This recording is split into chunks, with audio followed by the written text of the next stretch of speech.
Chers concitoyens, chers amis et chers voisins, ce soir, pour la 20e fois, depuis que les habitants de la plus jeune commune de France ont décidé que je serais leur maire, nous sommes réunis pour une cérémonie qui m'est chère. 20 ans, c'est un bel anniversaire. Alors, à bel anniversaire, bel endroit. C'est depuis le plateau de l'Arsenal que je vous parle. Par sa conception, par ses dimensions et par sa programmation, il est un des plus beaux théâtres de la Grande Normandie. Son architecte, mon ami Jean-François Bodin, qui a également dessiné la nouvelle école Victor Hugo, peut en être fier. Eh bien, nous le sommes aussi. Il avait subi, ce théâtre, au printemps dernier, une terrible inondation, un déluge. Nous l'avons restauré en un temps record, comme un symbole de nos capacités et de nos compétences, de notre résilience et de notre résistance, de notre volonté de rebond et de relance. Aujourd'hui, il est prêt, de nouveau, à accueillir des spectateurs. Cette cérémonie, comme si de rien n'était, a donc pu rester fidèle à ce lieu magnifique. C'est un exploit et une démonstration parmi tant d'autres que ici à Val-de-Reuil, même dans l'adversité, on est optimiste et on ne lâche rien. La vie reste toujours la plus forte, elle doit rester la plus forte. Cette retransmission a un but, et j'en suis heureux, vous présenter mes vœux. Mais elle dit aussi, en dépit de la pandémie, la continuité de notre action au service des Rolivallois. Si l'année n'a pas été ce que nous espérions qu'elle serait, vraiment pas, loin s'en faut, ensemble, nous avons tenu et nous avons tenu bon. Ensemble, pour 2021, qui devrait voir, je l'espère, au second semestre, la fin d'une grande partie de nos tourments, restons courageux et restons solidaires. Là est le message que je veux vous donner. C'est pourquoi, pour rien au monde, je n'aurais voulu manquer ce rendez-vous de janvier. Sapin, crèche, galettes, quelques bulles de champagne ou de soda, Noël et le jour de l'an rassemblent en France, au-delà des différences et des croyances. C'est la tradition du début, du recommencement, du soleil qui revient, des jours qui rallongent, et donc la tradition de l'espoir. Dès lors qu'elles sont positives, les traditions ont du bon. Quelles que soient nos origines ou nos parcours, nous sommes ce soir Rolivallois, Eurois et Normands, Français ou pas, rassemblés dans l'unité et dans l'amitié. Comme d'habitude, à la manière toute proportion gardée du discours sur l'état de l'Union que doivent au Congrès les présidents américains avec qui je partage, même si j'ai le sourire moins ravageur qu'Obama, les cheveux plus nombreux, je crois, que Trump et des rides moins creusées que Biden, une coupable addiction pour Twitter, je ne ferai pas dans la brièveté. Je le confirme, la grande aiguille de l'horloge du beffroi aura fait un tour complet quand nous nous quitterons. Que personne ne s'inquiète, nous sommes passés de l'ère des films à celui des séries. Le streaming permettra de découper, si vous le souhaitez, mes propos en petits morceaux. Vous pourrez m'écouter d'un trait ou par épisode. Je rivaliserai enfin avec Plus belle la vie, Demain nous appartient, ou Un si grand soleil, mon feuilleton préféré, dont j'avoue ne manquer aucun des rebondissements policiers ou sentimentaux. Vous êtes chez vous, vous êtes libre, mais je vous propose de rester avec moi, de rester ensemble. Il y aura beaucoup à attendre, et je l'espère, beaucoup à apprendre. Un mot sur la raison pour laquelle je n'ai changé ni ma manière de communiquer avec vous, ni la durée de mon propos. Pour guérir, en général, selon moi, il faut plus d'attention, de prévenance et de soins. Pas moins. Je crois qu'on l'a vu lors du premier confinement. Je trouve donc bizarre, alors que la maladie nous isole et nous sépare, que certains aient choisi d'annuler ou d'écourter leurs vœux au prétexte qu'ils sont devenus numériques. J'ai la conviction contraire, une conviction du rôle, de la mission, du travail d'un élu qui n'est pas celle-là. Dans la tempête, il faut un phare, une lumière. Au milieu des temps troublés, il faut une éclaircie. Et pour faire face aux ennuis et aux péripéties, il faut une mairie. C'est le défi que nous avons relevé. Plus que jamais, nous avons besoin de rituels, de refuges et de repères. Un programme et un bilan. Un compte-rendu pour le passé, il est obligatoire. Une feuille de route pour l'avenir, comment s'en passer? Ce seront nos boussoles collectives pour les 365 jours de 2021. Je vais donc vous les exposer, car c'est normal. Masqués, confinés, éloignés, sans inauguration ni manifestation, nous n'avons eu au cours des 12 derniers mois que trop peu d'occasions de nous parler, de nous rencontrer. Pour employer deux mots barbares, les pires de notre vocabulaire, ils sont apparus récemment. Le distanciel est devenu la règle et le présentiel une dangereuse exception. Alors, à mes yeux, à mon avis, ce n'est pas le moment, du haut de l'Olympe digital, de pratiquer la dictature du silence et de l'absence, de la visioconférence et de la distance.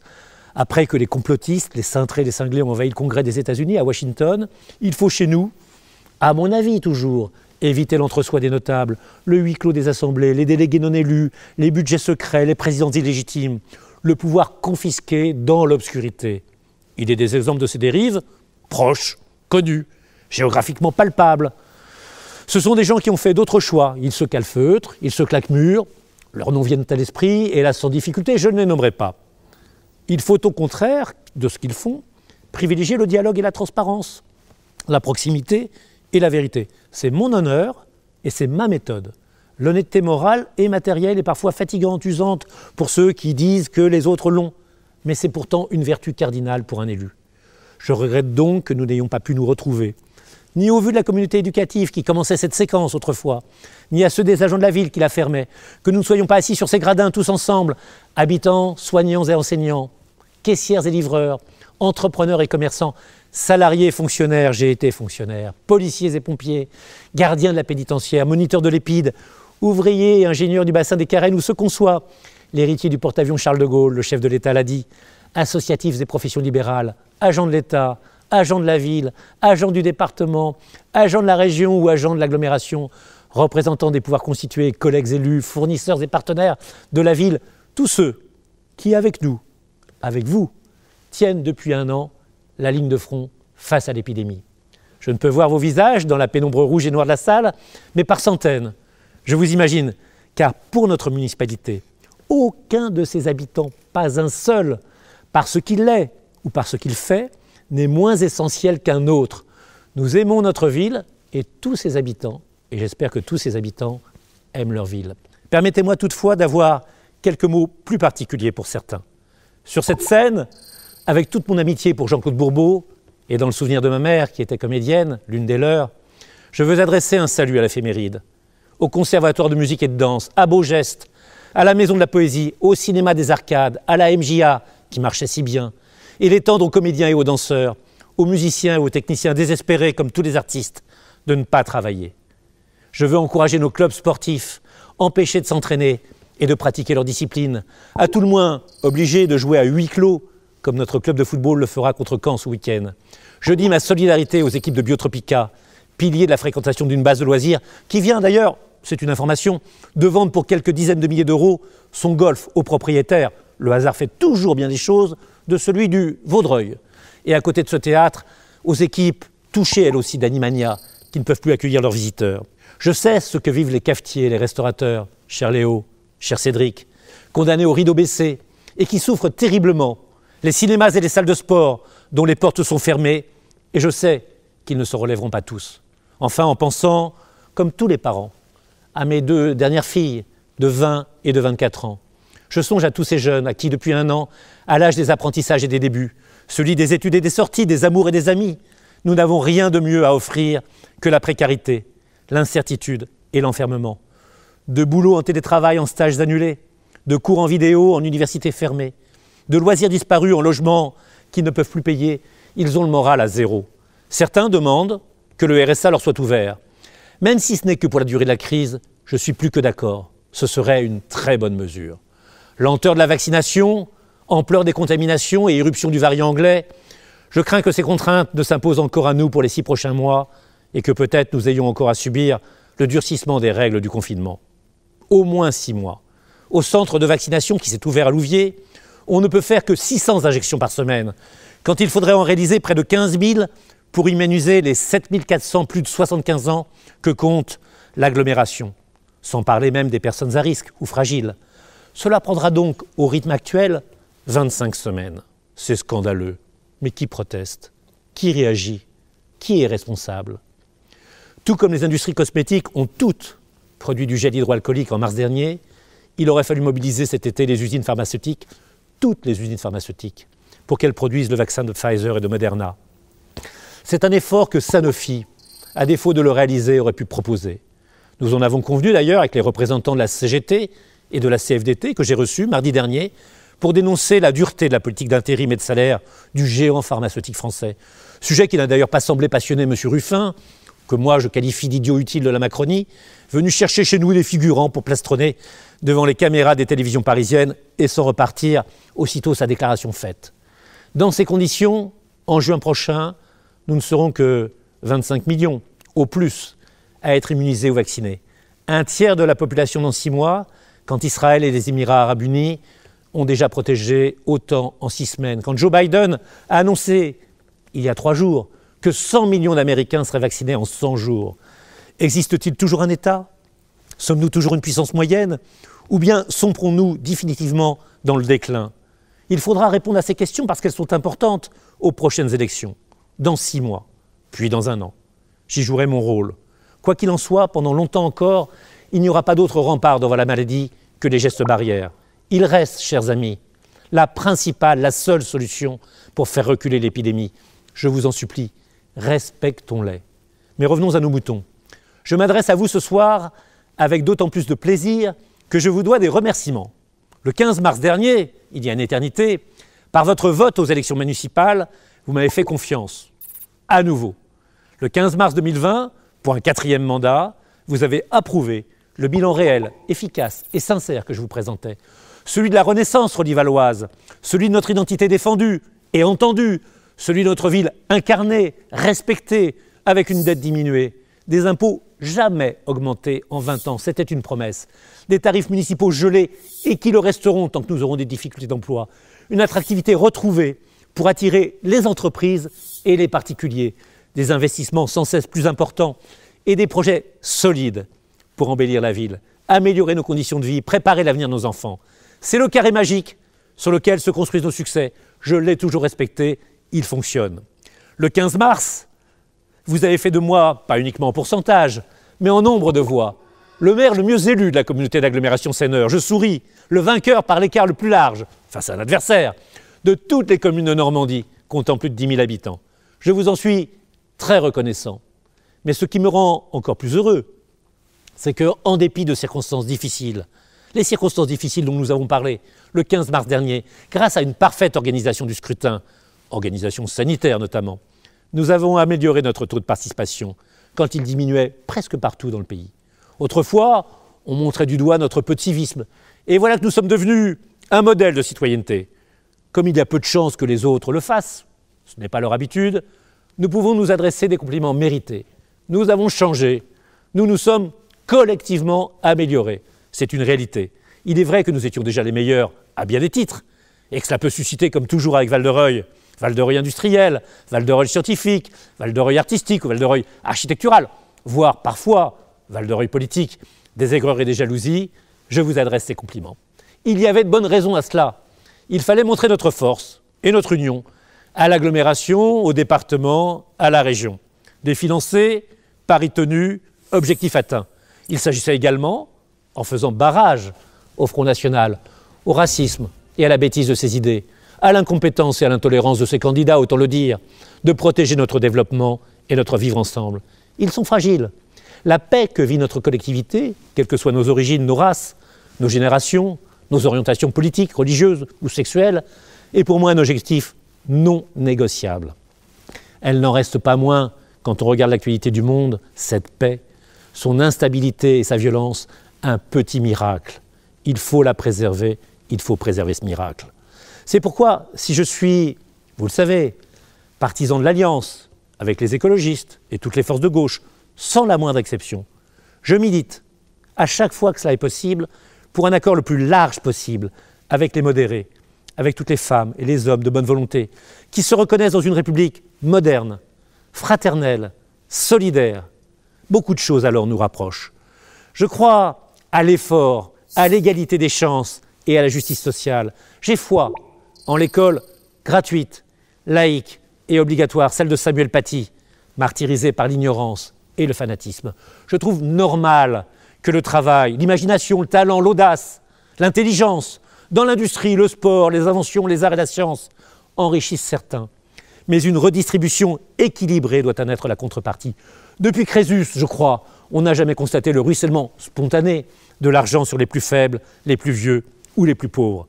J'admire vraiment ceux qui se battent dans l'entreprise, pour l'exportation, la production et l'innovation, du fabriqué en France, du made in France, chez Fareva, EDF, Hermès, Naval Group, Schneider Electric, Altitude ou Orange, ceux de chez nous. Mais je n'oublie pas l'emploi et la rémunération des salariés qui doivent être protégés, la recherche qui doit être développée chez Janssen, chez Johnson & Johnson ou chez Sanofi, ce qui n'est pas, disons-le, une tendance spontanée de ces sociétés.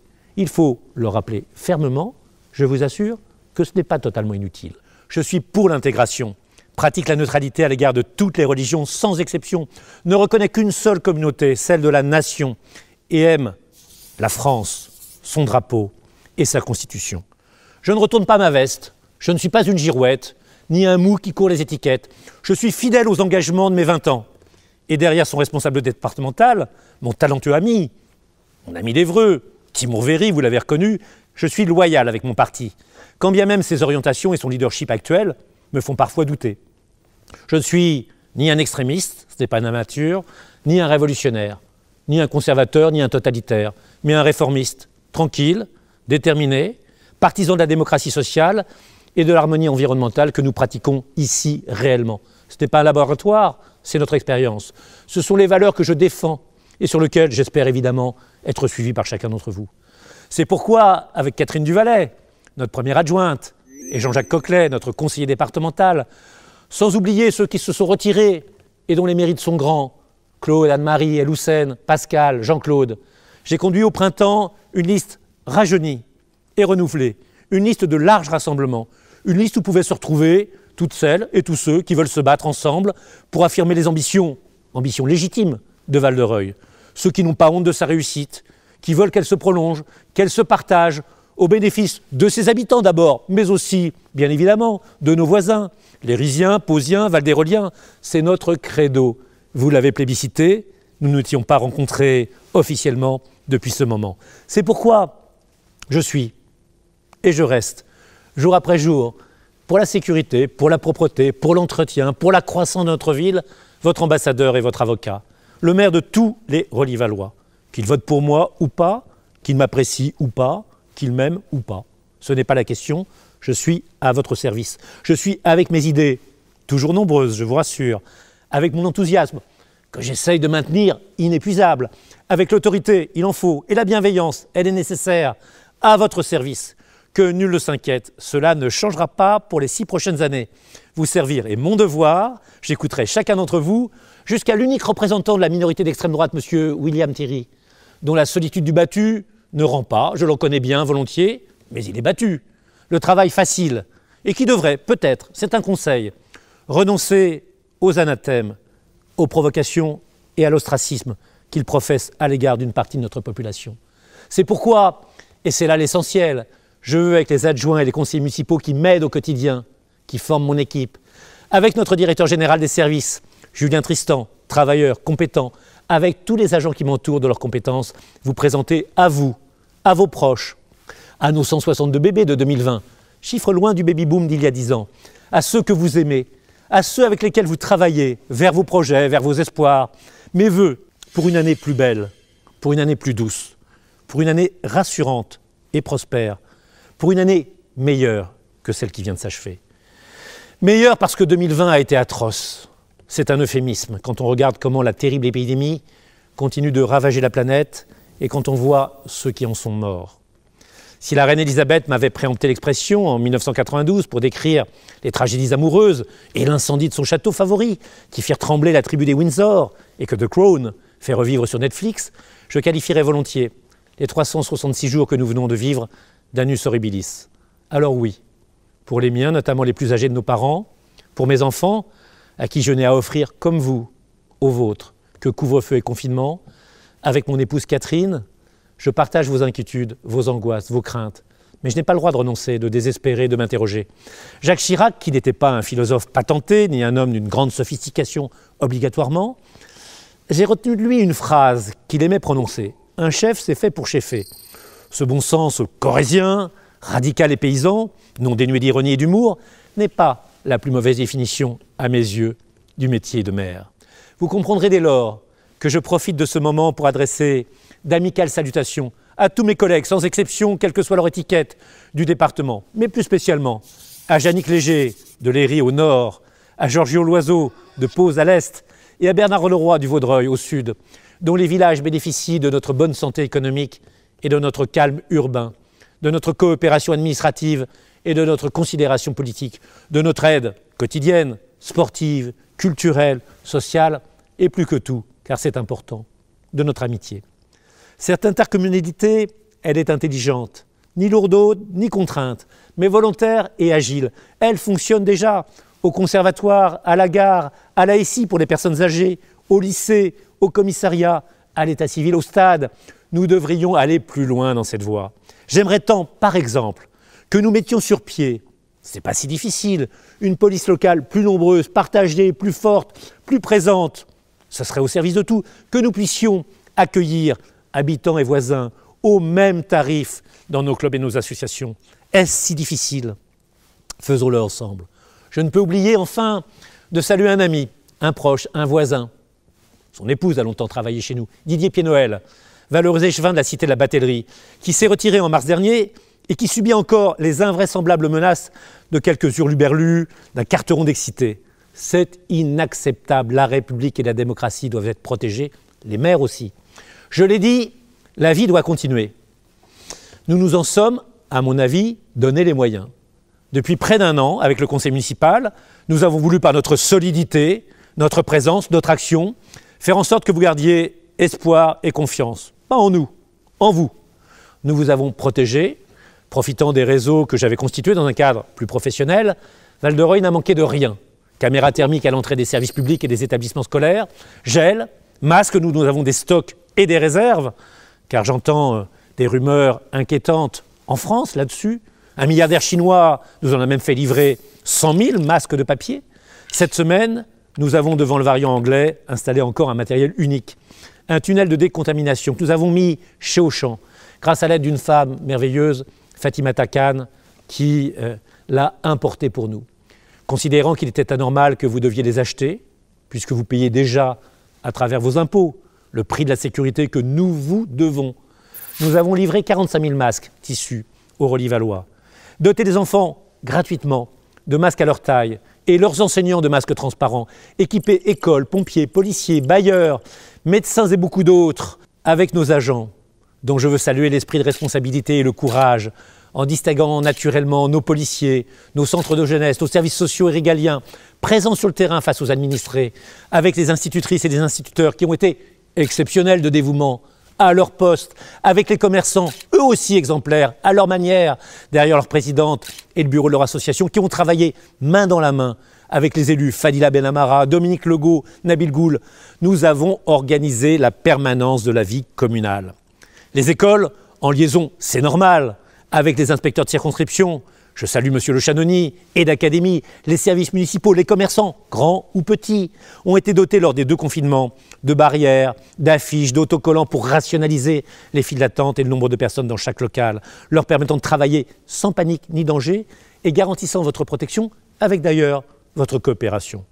Nous avons informé, nous vous avons informé, et vous êtes nombreux à avoir apprécié les retransmissions vidéo des instants marquants de la commune, le 8 mai, le 14 juillet, avec ses 14 feux d'artifice musicaux, et le 11 novembre, celles de nos conseils municipaux, depuis ce théâtre ou depuis la MJA, les renseignements diffusés par affiche et sur les réseaux sociaux. Là aussi, autour de Thomas Toutain et de Céline Gégu, une équipe d'agents jeunes, déterminés, a répondu présent. Ce sont eux qui veilleront sur les nouveaux panneaux d'information ultramodernes que Decaux va installer à la place de ceux aux diodes jaunes, un peu fatigués, reconnaissons-le, que nous avions l'habitude de voir. Enfin, nous avons soutenu ceux qui en avaient besoin.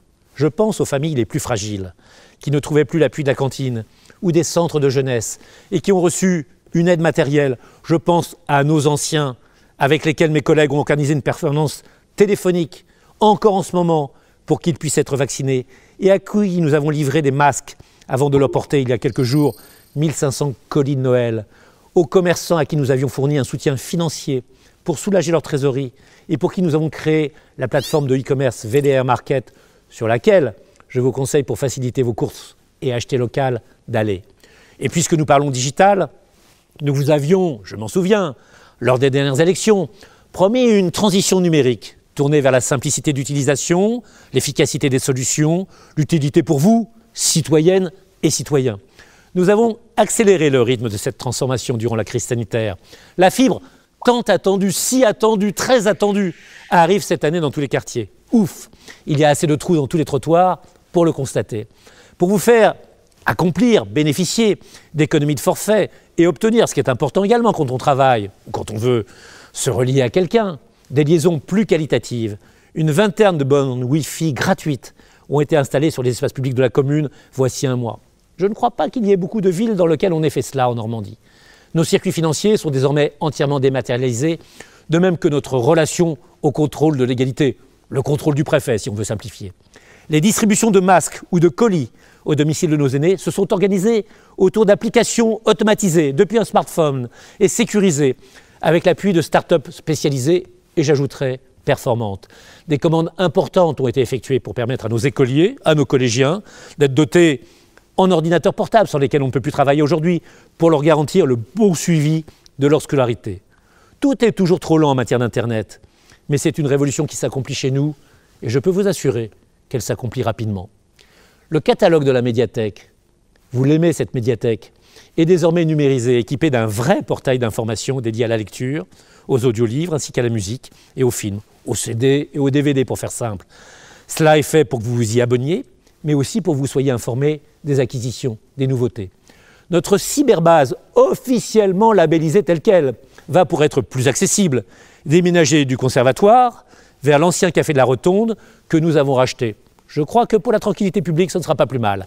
Un pass utilisable sur 3 espaces numériques. La cyberbase, la médiathèque, la cellule emploi du CCAS, permettra aux étudiants, aux seniors, aux demandeurs d'emploi, à celles et ceux en difficulté avec les outils numériques, cela m'arrive parfois, ils sont de plus en plus indispensables dans la vie quotidienne, de bénéficier d'une formation. C'est un stock de 10 000 heures sur 3 ans que nous vous ouvrons. Puisez dedans, c'est fait pour vous. Sur notre site, on peut désormais consulter en temps réel la liste et la gestion des chantiers municipaux. Je peux vous dire que c'est utile. Une route barrée, un chantier qui ralentit ou qui accélère, c'est une bonne information. Le portail famille Internet sera simplifié lui aussi et modernisé.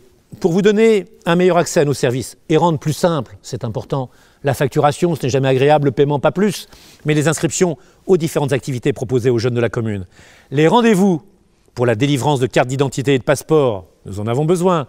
Charges lourdes que nous effectuons au profit de toutes les communes limitrophes pourront être pris en ligne, de même que les inscriptions à l'école. Nous allons continuer dans cette voie, je vous l'assure, et vous proposer d'autres innovations. Dans 6 ans, nous devons avoir considérablement bougé. Ainsi, nous lançons-nous dans l'aventure Microfolie, qui est développée par 2 institutions remarquables, la Cité de la Villette et le Musée du Louvre, et qui consiste à implanter virtuellement un musée numérique à la MJA et à ouvrir un atelier numérique à la cyberbase.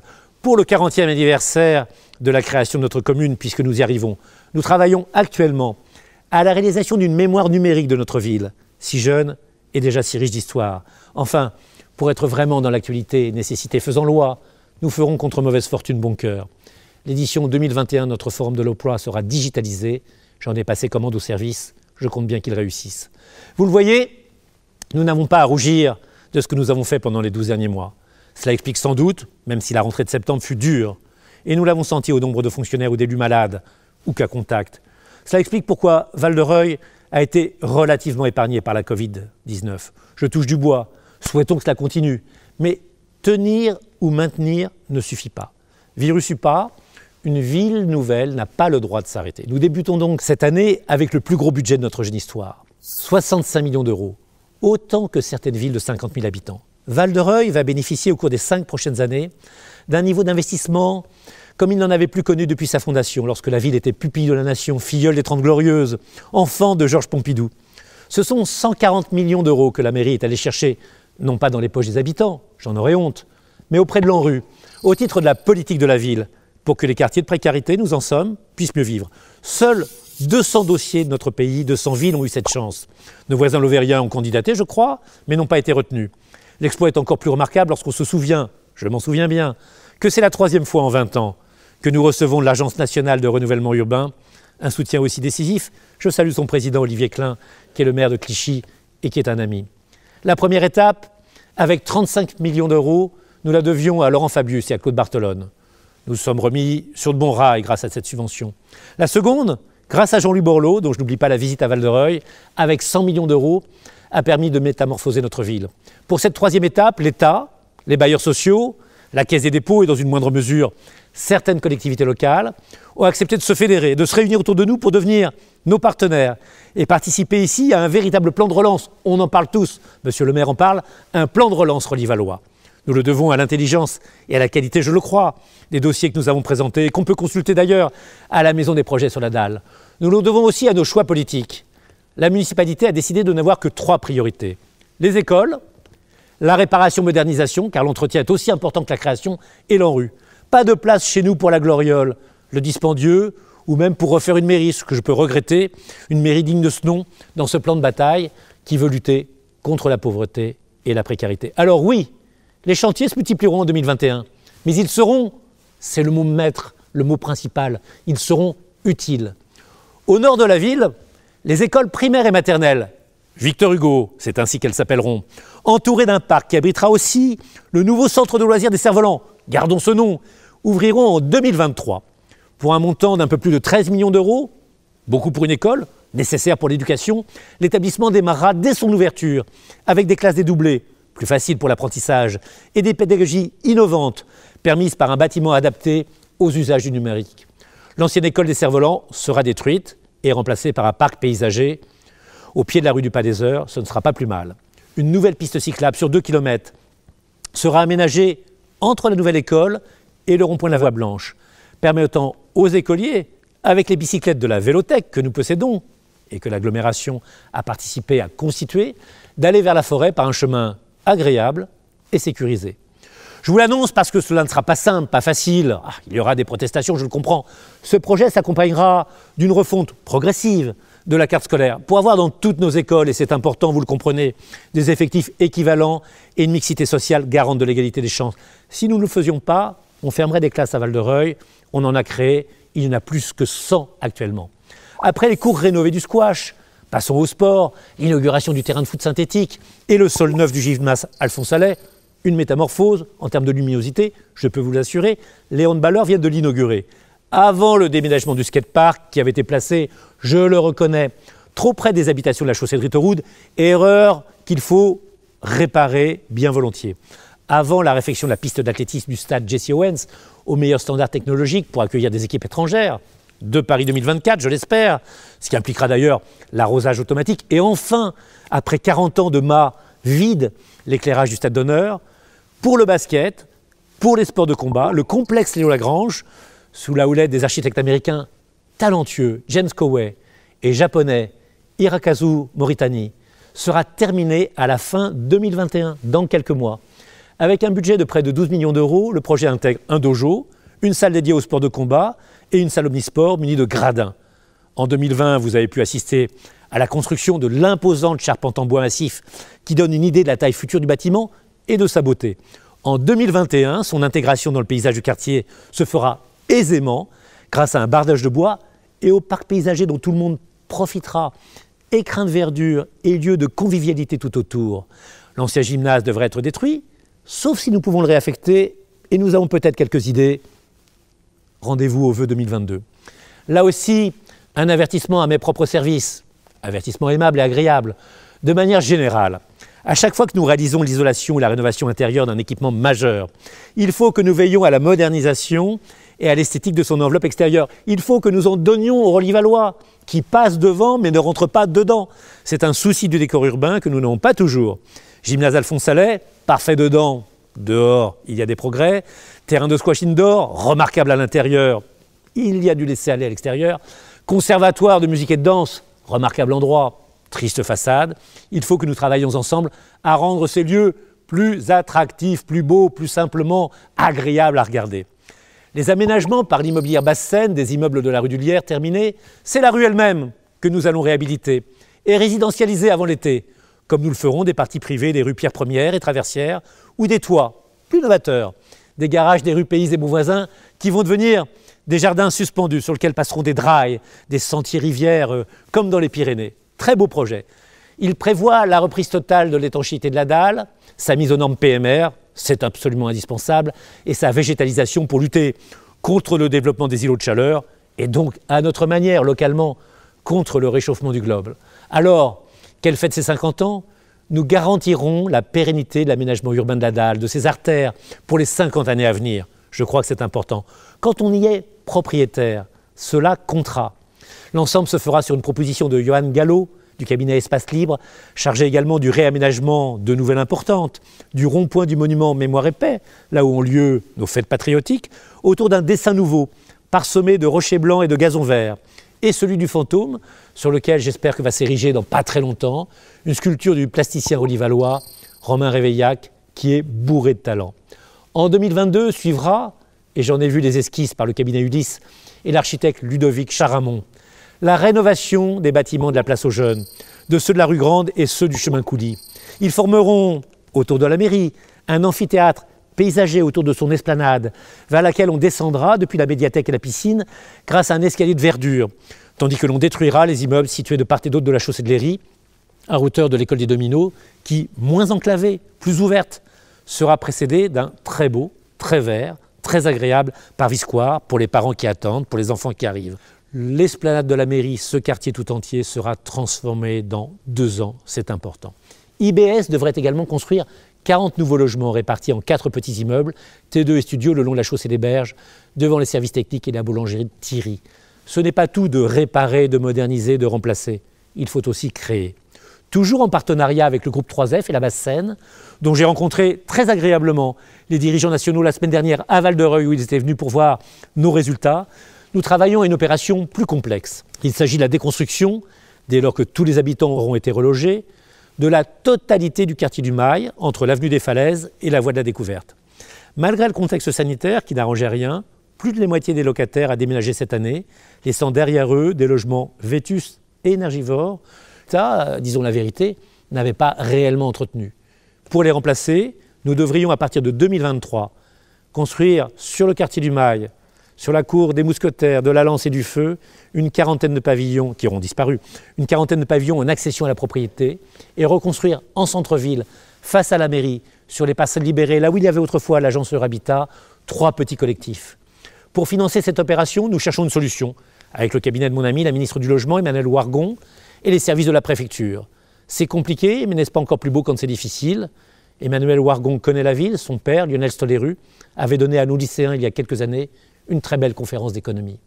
Auparavant, avec la Siloge, autre partenaire, autre bailleur social, nous procéderons dans les 12 prochains mois à la modernisation pour 4 millions d'euros du quartier de Landelle au standard de l'écoquartier tout proche, achevant la réhabilitation écologique du centre de l'éléphant pour les adolescents, faisant le choix de la piétonisation et des économies d'énergie pour les habitants, et au coin de la voie Frédégonde, autre projet, et de la chaussée du lac, à la réhabilitation en bois, en zinc, de la résidence des Cascades, avant de repeindre la passerelle voisine sur la route des Lacs, comme nous l'avons fait cette année avec celle qui traverse la voie Blanche.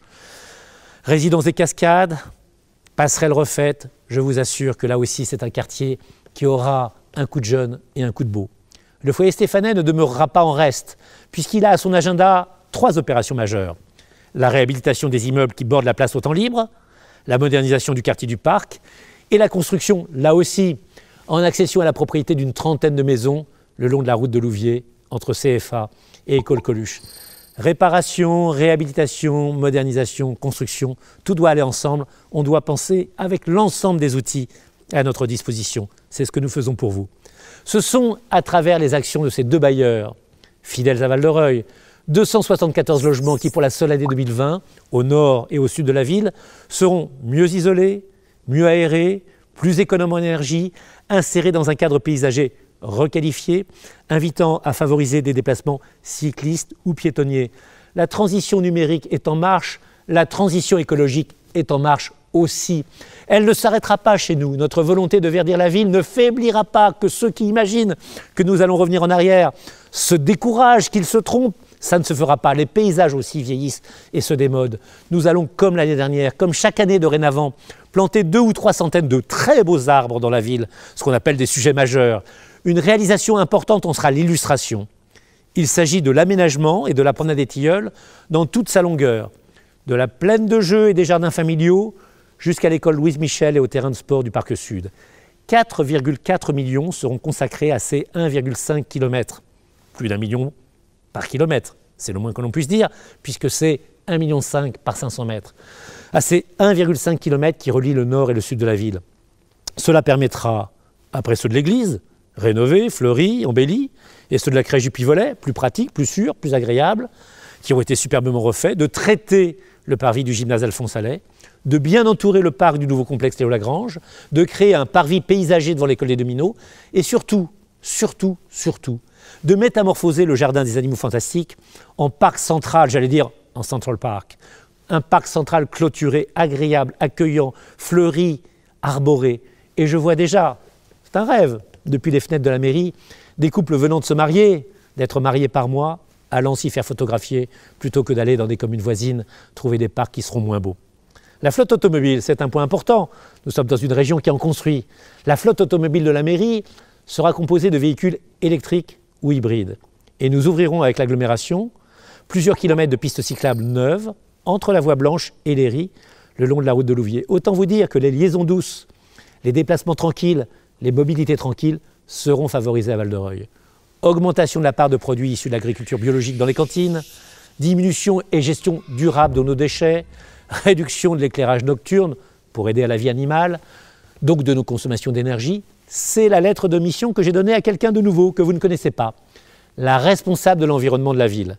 Elle arrivera en mars, elle aura fort à faire. Je pense qu'elle nous apportera ses compétences et probablement un cadre de vie meilleur. Enfin, 2 parcs écologiques entre la ville et la base de loisirs sont en cours d'aménagement. L'un est terminé, entre le centre de détention et la gare, mais il faut que nous laissions un certain nombre d'équilibres écologiques se créer et se développer. Laissons-le tranquille et nous l'ouvrirons encore plus beau. Pour le second, un concours d'aménagement va être organisé avant l'été pour une mise en chantier fin 2021. Ce sont pour demain, avec ces 2 formidables parcs, des espaces verts de promenade où il faudra bon venir se détendre, se reposer, se retrouver. Val-de-Reuil telle que nous l'aimons, accueillante et agréable.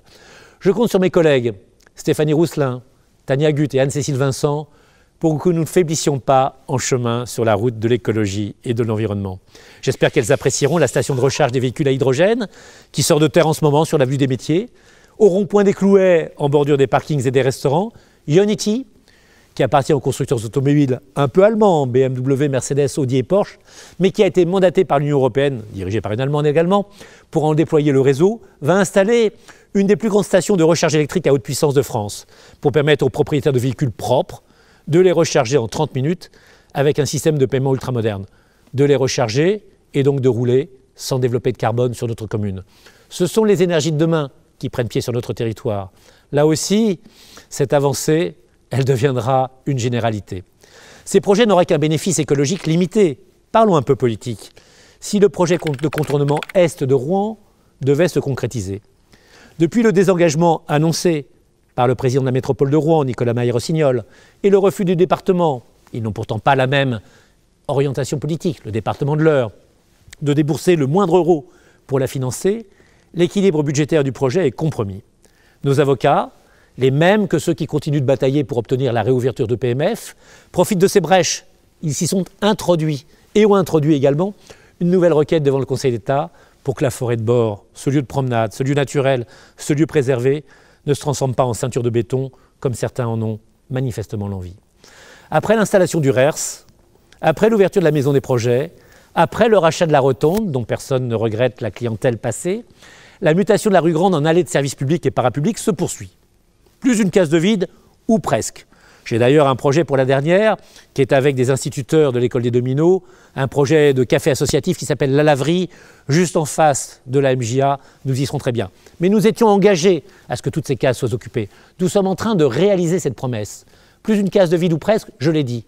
Nos médiateurs se sont installés rue Grande il y a quelques jours. La CRI ouvrira ses portes rue Grande à la place de l'ancienne pharmacie du Beffroi dans les prochains mois pour y installer ses bureaux. Et puis Reuil prendra possession des anciens locaux de l'inspection de l'éducation nationale, elle-même désormais installée au 100 rue Grande, dans l'immeuble de Morillon-Corvol, qui s'appelle comme cela depuis longtemps mais qui n'abrite plus Morillon-Corvol, mais qui accueillera le hub dans l'emploi, où on retrouvera ensemble tous les acteurs de la lutte contre le chômage qui sont actuellement hébergés au CCAS, entreprises, associations, services publics.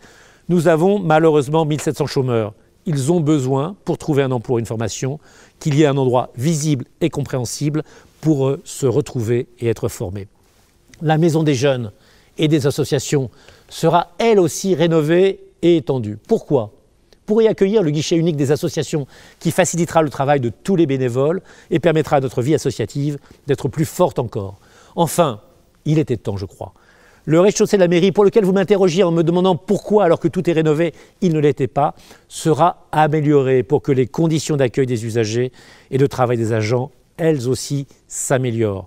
C'est un lieu que vous redécouvrirez à la fin de l'été et je vous assure qu'il sera transformé avec plus de services, plus de sécurité en centre-ville grâce à la présence de plus d'adultes responsables. C'était l'objet du lotissement de toutes ces cases de rez-de-chaussée le long de la rue Grande que nous sommes en train de réaliser. Nous poursuivons également notre programme de rénovation de l'ensemble des groupes scolaires. C'est notre priorité. Il s'agit d'améliorer l'outil de travail de nos enfants et de leurs enseignants. Si quelqu'un voit quelque chose de plus important, qu'il me le dise maintenant, sans ça qu'il se taise à jamais, comme on dit dans les mariages américains. Ce sont plus de 700 000 € qui seront mobilisés en 2021 pour améliorer les classes, l'éclairage, le chauffage, l'isolation acoustique de l'endroit où nos enfants travaillent, où ils apprennent. Depuis 10 ans, chaque année, il est vrai, nous consacrons environ 1 million d'euros chaque année à l'entretien, à l'embellissement et à l'amélioration de nos établissements. Vous le constatez, je crois, au quotidien. Vous me le dites quand nous nous retrouvons à la sortie ou à l'entrée des classes. Un plan de rénovation des cantines, bien manger c'est important aussi, sera également lancé cette année, avec comme objectif d'ici à 3 ans quelque chose de simple, que tout soit organisé en self, plus propre, plus rapide, plus agréable, plus responsabilisant pour nos enfants. C'est un devoir que de leur offrir une véritable égalité des chances, un véritable passeport pour l'ascension sociale, en les accueillant du mieux que nous le pouvons pour apprendre à lire, à écrire et à calculer, mais aussi en se rappelant quelques événements récents, pour mieux leur apprendre à réfléchir, à raisonner et à avoir leur libre arbitre face à toutes les intolérances ou à toutes les obligations. À ce programme quasi pharaonique s'ajouteront de nombreux projets privés. Je pense aux 10 maisons canadiennes qui s'édifieront dès cet été derrière la ferme de la Salle, aux 3 logements expérimentaux très intéressants en matière d'énergie avec le CNRS, l'école polytechnique, devant le centre commercial des Falaises, à la résidence très chic des Jardins de Blanche que livre Amex à la frontière de Léry, aux 30 maisons de ville de la voie Bachelière livrées avant l'été, aux 60 maisons de la Cominière derrière le KV qui se construisent en ce moment, je signe des permis de construire tout le temps, aux 45 appartements adaptés, important également, aux seniors, que veut construire le logement familial de l'Eure, là où était la jardinerie Natura, c'est une question que vous posez souvent, à la résidence senior AGV, qui voit le jour en ce moment même, le long de la voie Blanche face à la station-service Auchan, vous ne la raterez pas, il y a une grue dessus, et qui en annonce une autre, cette résidence, une autre juste à côté, construite par Mobicap pour les personnes à mobilité réduite. Cela me semble important aussi que nous soyons une ville solidaire. Face à ces 2 résidences, le nouvel immeuble, tout en briques, qui côté sud de l'avenue des Falaises, avec 28 logements, accueillera une banque, une clinique vétérinaire et des kinés. Ces projets, nombreux, variés, cette accélération des ventes, pour que les biens que vous avez acquis à la sueur de votre front avec vos économies valent davantage, démontrent la nouvelle attractivité de notre ville. On me dit, confidence, une information, je ne sais pas si je peux vous la donner, que 40% de nos nouveaux habitants viennent de l'agglomération rouennaise ou des Yvelines. La rénovation de la gare, bientôt reliée par une passerelle au nouveau quartier de Noé, aura donc eu manifestement un impact sur le renouveau de la ville. Manière de vous dire que ce que nous faisons est toujours concerté. Le logement, l'espace public, les équipements publics, tout va ensemble pour qu'il y ait une force plus grande, démultipliée, pour qu'il y ait des synergies. Nous y réfléchissons un tout petit peu et généralement, nous suivons nos réflexions quand il s'agit de faire des réalisations. Côté commerce, l'ouverture du magasin Action, vous l'attendiez, au centre des Falaises, ne va pas tarder. Une 3e tranche est prévue en 2021 de ce centre commercial, plus de commerce, tout comme l'extension du Leclerc Drive, qui sera un joli signe du regain commercial de Val-de-Reuil. Notre ville, réfléchissez-y bien, compte désormais 134 commerces, contre moins de 80 en 2000. 6 boulangeries quand il n'y en avait plus qu'une il y a 20 ans. Je ne crois pas que cette dynamique ralentira et je crois que cela montre, c'est un bon étalonnement des progrès de notre ville. J'en veux pour preuve que 3 équipes s'intéressent actuellement de nouveau à l'îlot 14, cette parcelle entre avenue des Falaises et rue Courtine, pour leur terrain de jeu d'une trentaine de boutons d'ouessant et de butinage pour les abeilles écologiques des ruches que nous y avons installées. Ce sont des grands projets auxquels nous réfléchissons à cet endroit. Est-ce qu'ils fonctionneront? Je n'en sais rien. Mais ce qui est intéressant de voir, c'est que beaucoup nous demandent de les étudier. Côté entreprise, Continental Pharma va quitter Rouen pour venir chez nous, parce qu'on y est mieux. Soprema a mis en service le Crunch, sa station de recyclage, elle aussi écologique, qui absorbe les bitumes et crée un nouveau goudron à partir des anciens, ce qui est un circuit court et évidemment une économie. Orange va ouvrir son 2e data center. Serimatech Robotique va rejoindre Serra Électronique, voie de Loré. Le parc des Lacs commence à se remplir. Il était temps, mais cela fonctionne et cela fonctionne bien. Un immeuble de bureaux construit par SPI va s'élever le long du parking de la gare face à notre centre technique, créant un aménagement urbain que j'espère agréable, beau. Et puis un espace de coworking et la société X-Light va s'installer près de F4S Formation, le long de la route des Falaises, à peu près avant l'arrivée de la gare. La première tranche d'un business park va se construire dès cet été, en bordure de la voie des Berges. Nous discutons actuellement de l'implantation de plusieurs centres de formation dans notre ville. Enfin, après avoir injecté 700 millions d'euros au cours des 10 dernières années sur notre territoire, Sanofi y investira 120 millions de plus en 2021. Ce sont pas simplement des investissements, pas simplement des implantations, mais je dois vous le dire pour vous rassurer et vous dire que nous avons le temps long en perspective et que le talisman de la croissance économique est celui que nous portons. Ce sont des recettes nouvelles qui nous permettront de continuer à ne pas augmenter vos impôts, mais à augmenter nos investissements. C'est pour ça que je voulais vous en parler. Au total, nous aurons aménagé cette année 24 000 m². C'est beaucoup. Bientôt, nous passerons sous la barre des 50% de logements sociaux, ce qu'on nous demandait, et d'une certaine façon, ce que vous nous demandiez, que vous habitiez dans les logements sociaux ou pas. Et nous allons surtout, et c'est très important parce qu'il faut avoir la fierté de cette première marche du podium, nous allons continuer d'être économiquement, industriellement, la commune la plus dynamique de l'heure. De la diversité, de la mixité, de l'activité, en montant sur les premières marches du podium devant Évreux et Vernon. Mon but n'est pas de les battre, mais que plus personne ne nous confonde avec une ville dortoir ou une banlieue. Mon but, c'est que vous soyez heureux, que vous soyez contents et que nous réussissions à faire de Val-de-Reuil une ville qui fait envie et qui ne soit pas une ville rejetée.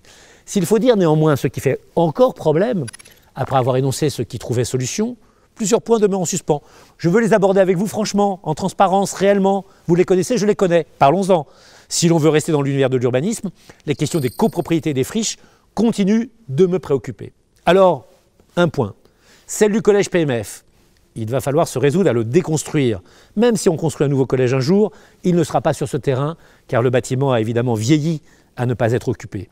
Il faut régler avec le département la question du remplacement de la salle de la Bamboche, salle de réunion qui y était insérée et qui ne résistera pas, à mon avis, au bulldozer et à la déconstruction du collège.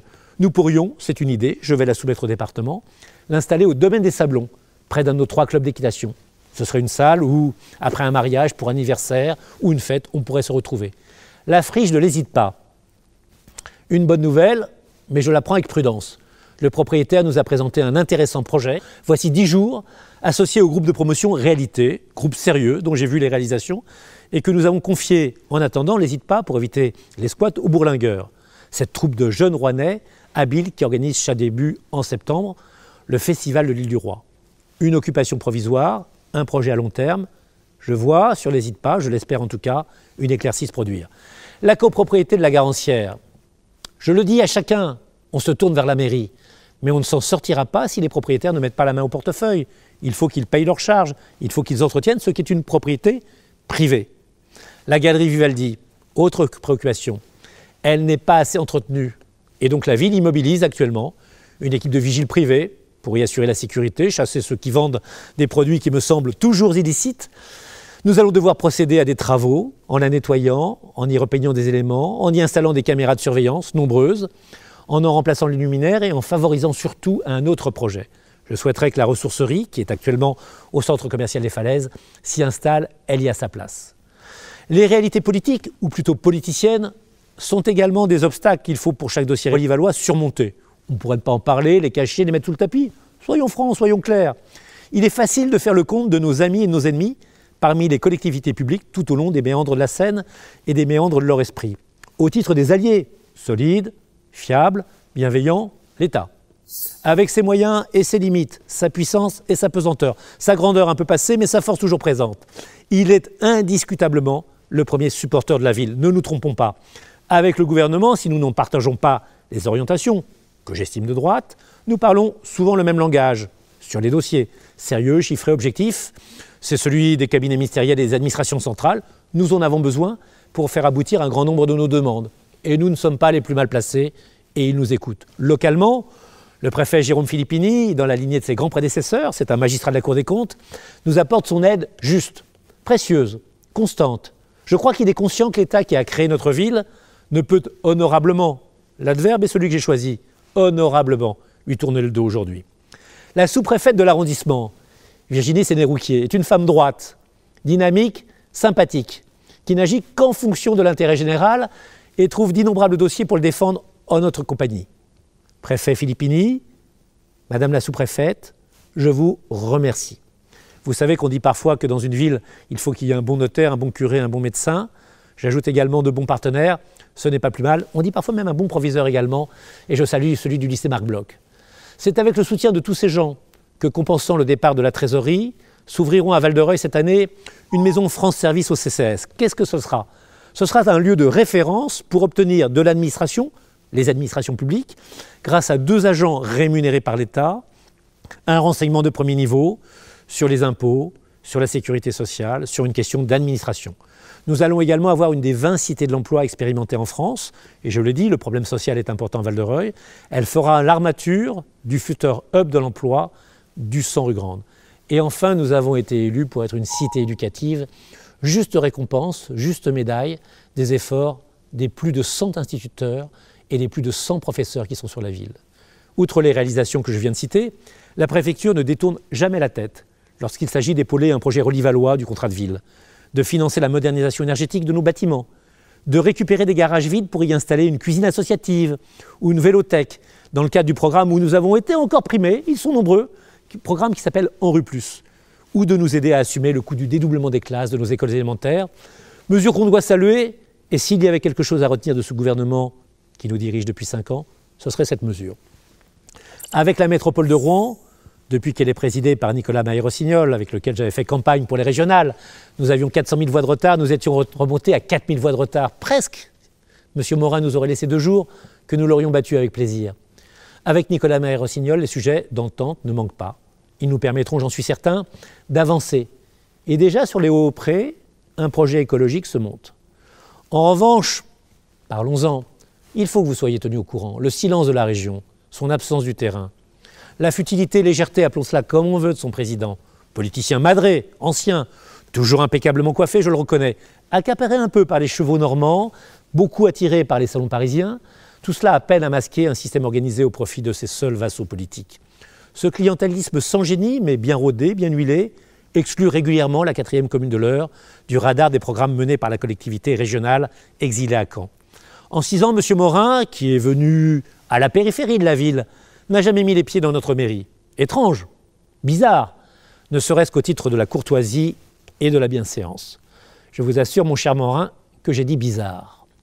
Le département, par l'humanisme de son président, Pascal Lehongre, nous fait meilleure figure. C'est un homme agréable avec lequel j'ai plaisir à parler.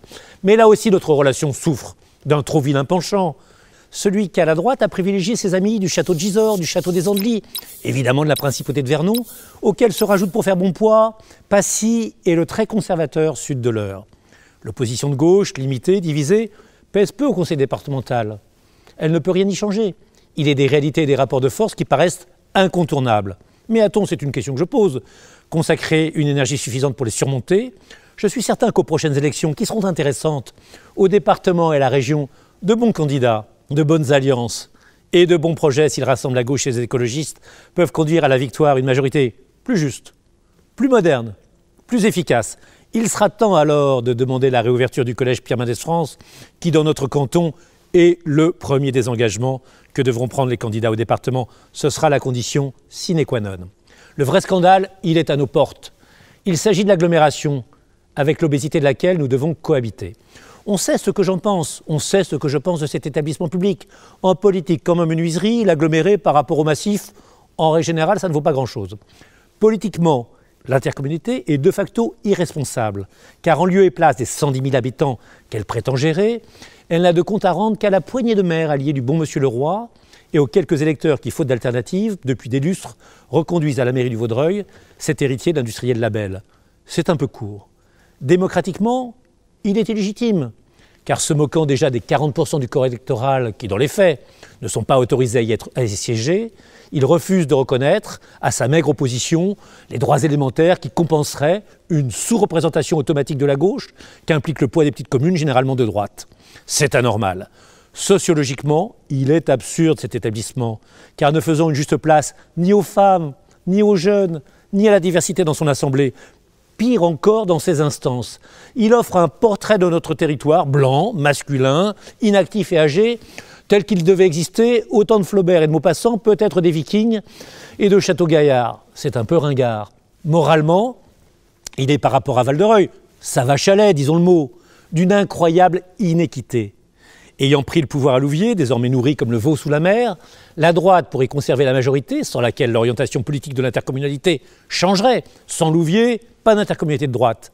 La droite y déverse des torrents de crédit. C'est un secret de polichinelle, c'est insupportable. Attardons-nous un moment sur cette gabegie, sur ce gaspillage des deniers publics. Je voudrais en faire la démonstration. Piscines et patinoires, construites à prix d'or par l'agglomération, sont déficitaires. Qu'importe, on renfloue les sociétés privées délégataires de ce service public, rubis sur l'ongle. La réalité économique du territoire n'est pas à Louviers. Tant pis, on y installe pourtant à grands frais un hub de coworking et une salle de congrès qui serait mieux au cœur des parcs d'activités. Une ligne de bus doit-elle relier la place Torel à la gare Olivaloise? Aussitôt, on refait la première, à neuf, et on affirme que la seconde, notre gare, n'a plus besoin de rien. Le siège de l'établissement public devait-il demeurer à Val-de-Reuil? C'est une convention non écrite depuis 1990, c'était un équilibre. On le déplace, néanmoins, dans l'immeuble le plus laid et le moins pratique de la Terre, parce qu'il est à côté de la mairie lovérienne et qu'il faut empêcher que le centre-ville de Louviers demeure. Coupables d'avoir laissé filer leurs services publics, pompiers et policiers, comme on oublie son portefeuille, ou par radinerie, ou par étourderie, l'intercommunalité paye à Louviers, ville endormie, une belle gendarmerie pour compenser. Faut-il ouvrir une agence d'architecture, une agence immobilière ou environnementale, vanter les mérites pour des nouveaux habitants d'une ville? Eh bien, c'est encore dans la cité Drapière qu'on s'installe et qu'on fait la promotion. Trop, c'est trop.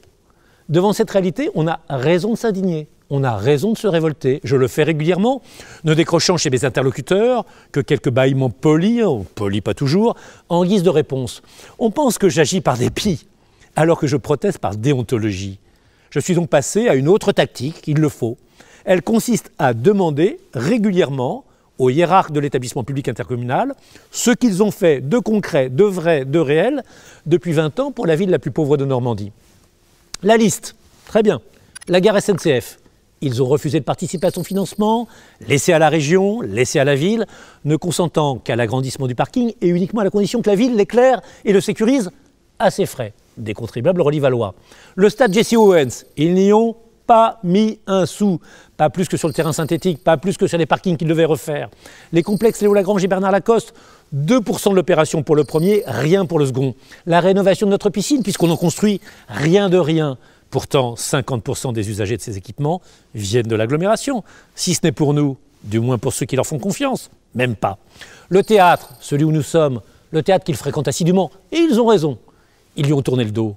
Tout comme au conservatoire de musique et de danse, qui rayonne pourtant largement chez eux et apprend à leurs enfants le violon, le piano et la guitare. Le collège neuf, l'aile nouvelle du lycée, le wagon La Parenthèse pour les tout petits, les écoles Louise Michel et Victor Hugo, les rénovations des groupes scolaires Coluche et Jean Moulin. Pas un fifrelin. Le commissariat de circonscription, c'est peut-être là le plus insupportable. Je l'ai pris sur la part en rue de la ville et il est loué aujourd'hui par le ministère de l'Intérieur. La caserne de pompiers, nous avons offert, nous qui sommes responsables pour toute une agglomération, une partie du terrain sur laquelle elle a été construite. Et eux, pas un mètre carré. Les services techniques ou la rénovation du CCAS, parlons-en, pas un geste. Le terrain des grands passages des gens du voyage, il n'est, par la faute de l'intercommunalité, toujours pas équipé, ce qui nous vaut des envahissements réguliers du parc sud, contre lequel elles protestent même, et là, c'est le bout du bout, même les Valdéroliens, qu'ils aillent voir leur maire, il est également le président de l'intercommunalité. Aujourd'hui encore, sur les 140 millions du PNRU 2, et soyons sérieux et parlons chiffres, qui, comme la création de la ville nouvelle, est la vraie chance, non seulement de la ville, mais aussi de ses alentours, de l'agglomération, de ceux qui y travaillent, de ceux qui y prospèrent, eh bien l'agglomération n'en finance que 7 millions, soit 5% du budget total, purement, uniquement, simplement dans ses compétences, essentiellement dans le domaine de la voirie, là où elle aurait dû agir. C'est invraisemblable. Pour le reste, l'agglomération devient toute rouge, se rengorge, en parlant du BHNS, très bien, qu'elle construit parce qu'il lui sert, disons-le. Elle se drape dans sa dignité enfoncée en rappelant l'équipement des parcs d'activité, passant sous silence qu'elle en tire toute sa fortune. Elle cite les Hauts-Prés. On conviendra qu'ils sont bien loin de la ville, même si c'est remarquable. Elle parle de la déchetterie. Ce n'est pas vraiment flatteur quand on construit ailleurs des monuments et des équipements. Tout cela avant de s'apercevoir que oui, ce 2 poids 2 mesures est scandaleux, qu'elle n'a rien fait de spécifique et de marquant pour notre commune depuis 20 ans, depuis 30 ans, depuis plus encore. Alors elle se tait, elle regarde au bout de ses élégantes et coûteuses chaussures cirées, elle se rengorge et elle fait silence. Cela serait ridicule risible, pitoyable, si ce n'était pas de la vie des gens dont on se moque, y compris d'ailleurs de ceux qu'on est censé défendre de l'autre côté de l'autoroute, si ce n'était pas de l'argent public qu'on désoriente, si ce n'était pas une priorité donnée aux intérêts particuliers sur le bien public qui apparaît, et là soyons républicains, et là soyons citoyens, ce n'est pas possible. Une explication face à ce désordre infâme? Oh, elle est simple, elle est connue. La droite de l'agglomération est cette droite orléaniste, molle, chrétienne-démocrate, notabilisante, centriste et giscardienne. Je l'ai classifiée parfois de ventripotente et de boursouflée. Elle a fait des beaux jours de M. Le Canuet, il y a 50 ans. C'est celle de M. Morin, de Mme Terlès, de M. Leroy, de M. Priolo, de M. Moret. Pourquoi pas? Tous les goûts sont dans la nature. Mais elle a une ennemie mortelle. Malheureusement, là aussi, je l'ai dit, ce n'est pas la gauche amoindrie, c'est la droite, une autre droite, une droite bonapartiste, celle des Lecornu, des Duché, des Lehong, des Ouzillot, des Rassert. Ils étaient anciennement logés à l'enseigne des Républicains, je dois vous donner le mode d'emploi, mais aujourd'hui ils sont hébergés par la République En Marche, dans la même écurie que ces vieux chevaux de retour qui ont pour nom le maire, l'oncle et Quetel et tutti quanti. Nous faisons les frais de ce combat de rue, de la bataille qui oppose la droite à la droite. Et où se joue-t-elle? À Louviers. Pourquoi? Pour la direction de l'agglomération. Et les rivalités de Bernay, et les dissidences et les manœuvres à Évreux, et les complots qui peuvent exister entre le Vaudreuil, ou les alliances, les complices qui peuvent exister entre Louviers et le Vaudreuil, ne s'expliquent que par cette lutte pour conserver le contrôle du département et de la région. Il faudra s'en souvenir quand en juin nous irons voter pour l'un et pour l'autre. Un mot pour finir sur la sécurité. Elle est ma priorité, je vous l'assure, parce que c'est d'abord et avant tout le droit des plus faibles. Notre efficacité passe par l'accroissement de nos forces. C'est simple, c'est clair. C'est pourquoi, après 2 policiers municipaux supplémentaires recrutés l'année dernière, nous en engagerons 2 de plus cette année, généralement grands et baraqués. Et que nous n'hésitons pas, depuis quelques semaines, à renforcer nos médiateurs par des agents de sécurité, par exemple à la Galerie Vivaldi ou sur le terrain de la Garancière. Cependant, l'essentiel doit continuer de résider dans notre étroite concertation avec la police nationale. La police municipale n'est pas faite pour remplacer la police nationale. Ce ne sont pas les mêmes missions, ce ne sont pas les mêmes devoirs, ce ne sont pas les mêmes gens. Je veux, à ce titre, très solennellement remercier la jeune commissaire Capogna pour notre entente, nos échanges d'informations et nos actions, notamment pour les rondes que nous avons effectuées ensemble, police municipale et police nationale conjuguées. Avec la relation que nous avons avec le parquet ou avec le préfet, nous sommes ensemble, nous sommes unis et nous sommes plus forts quand nous le sommes. Je veux dire ma confiance d'ailleurs en les forces de la police nationale. Je serai toujours à côté des policiers. Ils me trouveront toujours à leur côté. Je peux critiquer, mais je soutiens.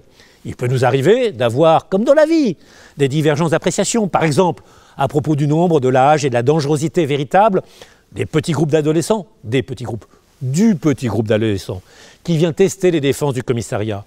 Il nous semble souvent que la réponse la plus appropriée à leur donner, à leur provocation, serait un bon coup de pied au derrière, et j'ai une autre expression pour le mot derrière.